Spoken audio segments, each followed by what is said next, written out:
یہ ہمارے آج کل بہت زیادہ اس کو آپ کہتے ہیں ترقی پذیر ملکوں میں ایک بڑا ڈائلما بنا ہوا ہے۔ والدین جو ہیں وہ ایک ریس میں ہوتے ہیں کہ جس طرح پڑوسی کا بچہ ہے، کسی بڑے عزیز کا بچہ ہے، رشتہ دار کا بچہ ہے، اس نے کہیں ایکسل کیا ہے، کوئی پہلی پوزیشن آ گئی، کسی اچھے کالج میں اس کا داخلہ ہو گیا ہے۔ ہم سب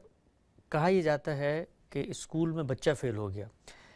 اصل میں تو ہوتا یہ ہے کہ جو اسکول ہے وہ اس بچے کو کیا بنانا چاہتا ہے، اس میں اسکول فیل ہو گیا ہے۔ لیکن ہم سارے بچوں کو ایک ہی طریقے سے بٹھا کے تعلیم کا وہ پہلو جس میں فنون سکھانے، علوم سکھانے ہیں، آپ ٹھونسنے کی کوشش کرتے ہیں اور بچہ اس کو اگل دیتا ہے، تو معاشرے میں بچے کو متون کیا جاتا ہے کہ جیسے یہ بالکل احمق ہے، ناکارہ ہے اور یہ فیل ہو گیا۔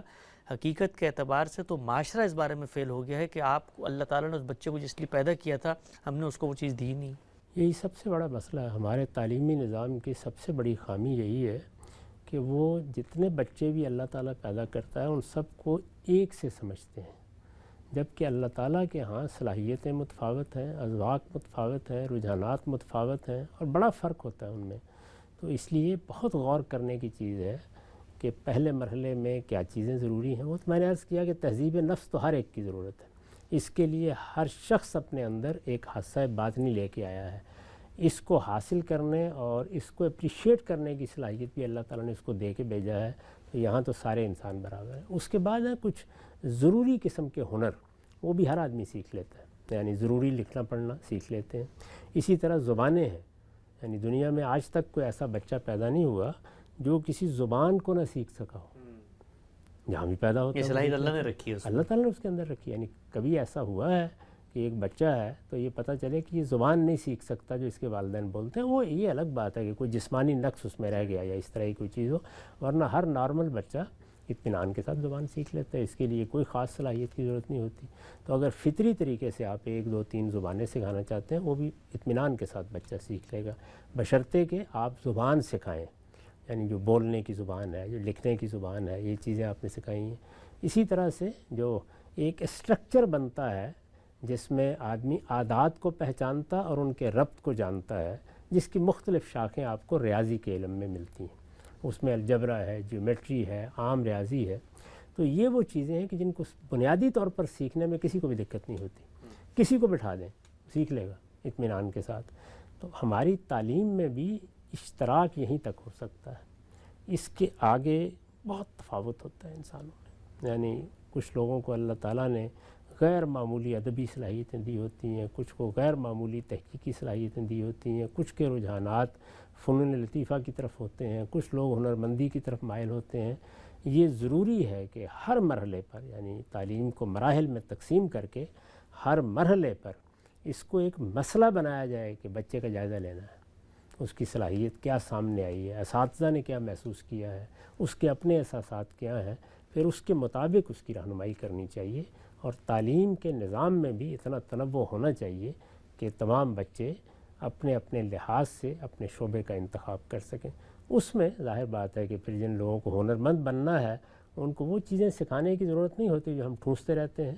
اور جن بچوں کو ادھر جانا ہے وہ اپنا انتخاب کر سکتے ہیں۔ لیکن ہمارے ہاں تو حال یہ ہے کہ ہم ہر بچے کو دین کا عالم بنا رہے ہیں اور لاکھوں کی تعداد میں یہ کام بھی کر رہے ہیں، تو تمام کام انسان کو انسان کی حیثیت سے دیکھے بغیر ہو رہے ہیں۔ یہ ایک ہے المیہ، اب اس کا کیا علاج ہے؟ ٹھیک۔ اچھا ہم صاحب، ہمارا جو بالعموم ترقی پذیر ملک ہوتے ہیں، ظاہری بات ہے وہ جو غالب تہذیب ہوتی ہے اس سے مروبیت بھی ان میں ہوتی ہے۔ ہمارا تعلیمی نظام بھی اسی مغربی طرز تعلیم سے مروب نظر آتا ہے، جو اسکولنگ سسٹم ہے اور باقی چیزیں۔ لیکن یہاں پر حیرت کی بات یہ ہے کہ خود ایک بہت جدید ترقی یافتہ ملک امریکہ کے اندر اگر آپ دیکھیں گوگل کے اوپر تو معلوم یہ ہوتا ہے کہ 70 سے 80% بچے ہیں جو بنیادی براڈ بیس تعلیم حاصل کرنے کے بعد کبھی یونیورسٹی کا منہ تک نہیں دیکھتے، اور وہ اپنی اپنی فیلڈز میں جاتے ہیں۔ ایک بہت اچھا پلمبر بن رہا ہوگا، بہت اچھا جس کو آپ کہتے ہیں الیکٹریشین بن رہا ہوگا، ایک خاتون جو ہے وہ ویٹرس بن رہی ہوگی، لیکن معاشرے میں اس کو کبھی ایسے نہیں دیکھا جائے گا کہ یہ شاید تعلیمی یافتہ نہیں ہے یا یہ لوگ پیچھے رہ گئے ہیں، بلکہ بسا اوقات تو وہ لوگ اس سے زیادہ کما رہے ہوتے ہیں جو ڈگریاں حاصل کرنے کے بعد کما رہے ہوتے ہیں۔ ہمارے ہم سب ترقی پذیر ملکوں میں جب ہم ایک رجحان ہوا جی تعلیم آنی چاہیے، تعلیم کا شعور، یونیورسٹیاں گلی گلی کھل گئیں،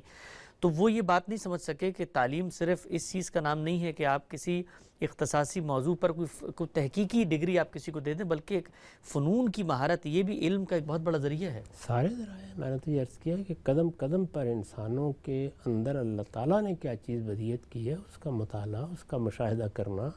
اس کے مطابق رہنمائی کرنا، یہ والدین کی ذمہ داری ہے، یہ اساتذہ کی ذمہ داری ہے، یہ بحیثیت مجموعی معاشرے کی ذمہ داری ہے۔ اس طرح ہم بہت قیمتی لوگوں کو ضائع کر دیتے ہیں۔ مجھ سے اگر آپ بعض چیزوں کا تقاضا کریں جو میرے ذوق کی نہیں ہیں تو میں ان کو نہیں سیکھ سکتا، اور فرض کر لیجئے کہ بہت محنت کر کے سیکھ بھی لوں تو میرا اس میں کوئی دل نہیں لگتا جی، اور میں اگر اپنی ضرورت کی حد تک وہ چیز جان بھی لوں گا تو بس ضرورت ہی پوری کروں گا، یعنی وہ چیز کہ میں اس کے اندر اتر گیا ہوں، میں نے اس کو اپنے لیے ایک اعتماد کا ذریعہ بنا لیا ہے، میری پوری شخصیت اس کے ساتھ متعلق ہو گئی ہے، یہ آگے بڑھنے کی بڑی ضرورت ہے نا۔ تو بعض چیزوں کے ساتھ میری عدم مناسبت مجھے ایسے نہیں بڑھنے دیتی، تو مار مار کر پیٹ کر ادھر سے دائیں سے بائیں سے سوسائٹی دباؤ ڈال کر وہ کام بعض اوقات بچوں سے کراتی ہے جن کے لیے خدا نے ان کو نہیں پیدا کیا۔ ٹھیک، نقطہ بالکل واضح ہو گیا۔ آگے بڑھاتے ہیں، ہم سب یہ سوال ہے کہ فرض کے بارے میں ہم جانتے ہیں کیا چیز ہے، سنت میں آپ جس چیز کو سنت قرار دیتے ہیں اس کی تفصیل سے بھی لوگ واقف ہیں، کہتے ہیں یہ واجب کیا چیز ہے۔ ہم اکثر عام طور پہ کہتے ہیں، یہ بتاتے ہیں جی یہ فرض ہے، علماء کے طریقے کے مطابق اس کو سنت کہتے ہیں، لیکن بیچ میں ایک واجب کی اصطلاح آتی ہے، یہ واجب کیا چیز ہوتی ہے؟ یعنی فرض سے نیچے ہے اور مندوب سے یا سنت سے اوپر ہے۔ اچھا، تو جن چیزوں کو آپ نے قطعی دلیل سے ثابت کر دیا ہے، جیسے کہ قرآن مجید میں آ گیا ہے، ان کو آپ فرض قرار دے دیتے ہیں، اور جن کے ہاں استدلال اس سے نیچے رہ جاتا ہے ان کے لیے ایک واجب کی اصطلاح اختیار کر لی گئی ہے۔ یہ احناف کی اصطلاح ہے۔ باقی جہاں تک اہل علم کا تعلق، یعنی باقی جمہور علماء کا، وہ اسی طرح دیکھتے ہیں معاملے کو، جیسے کہ ہم اس کو بیان کرتے ہیں کہ دین میں اصل میں دو ہی چیزیں ہوتی ہیں، ایک چیز لازم ہوتی ہے، اس کو آپ فرض کہہ لیں، اس کو آپ واجب کہہ لیں، اور ایک چیز مطلوب ہوتی ہے، وہ کرنی چاہیے لیکن اس کو لازم نہیں کیا گیا ہوتا، اس کے لیے آپ مندوب کی اصطلاح استعمال کر لیں، مستحب کی اصطلاح استعمال کر لیں، بعض صورتوں میں نفل کہتے ہیں،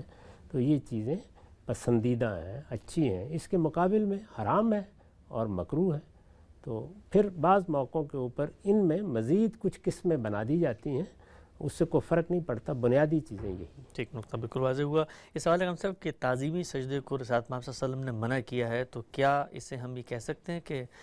قرآن مجید میں تو کہیں تعظیمی سجدے کی ممانعت نہیں ہے، تو حدیث نے قرآن مجید کے اوپر ایک اضافی حکم جو ہے وہ ہمیں دیا ہے؟ نہیں، کچھ بھی نہیں ہوا۔ دیکھیے بات یہ ہے کہ شرک کو منع کیا گیا ہے، تو شرک کے لیے سد ذریعہ کے طور پر بہت سی چیزوں سے منع کیا جائے گا، اس میں یہ سجدہ بھی ہے۔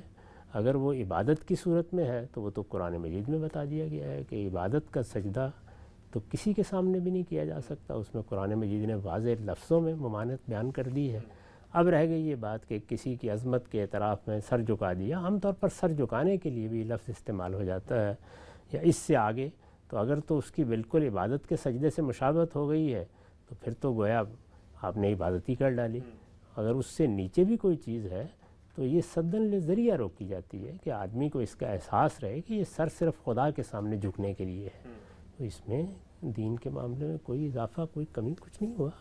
اچھا، ہم سے وہ جو آدم علیہ السلام کو سجدہ کرنے کے لیے کہا گیا تھا، تو وہ بھی کیا سجدہ تعظیمی ہی تھا؟ ظاہر بات ہے، عبادت کا تو کوئی سوال ہی نہیں ہو سکتا، یعنی کسی کی عزت، کسی کے احترام، کسی کی عظمت، کسی کو بڑا سمجھ کر اس کے سامنے سر جھکا دینا، یہ ہم اپنے والدین کے سامنے جھکاتے ہیں، بادشاہوں کی دربار میں حاضری کے وقت اس کو آداب میں سمجھا جاتا رہا ہے، تو اس کو بھی ہمارے دین میں پسند نہیں کیا گیا کہ آپ باقی آداب اختیار کریں، لیکن اس میں چونکہ آگے بڑھ جانے کا اندیشہ ہوتا ہے اور ایک طرح کی مشابہت سی اللہ تعالیٰ کے ساتھ جو آداب مقرر کیے گئے ہیں ان کے ساتھ ہو جاتی ہے، تو اس سے دور رہنا چاہیے۔ تو سد ذریعہ کی چیزیں تو ہم اپنے معاشرے میں روز بیان کرتے رہتے ہیں۔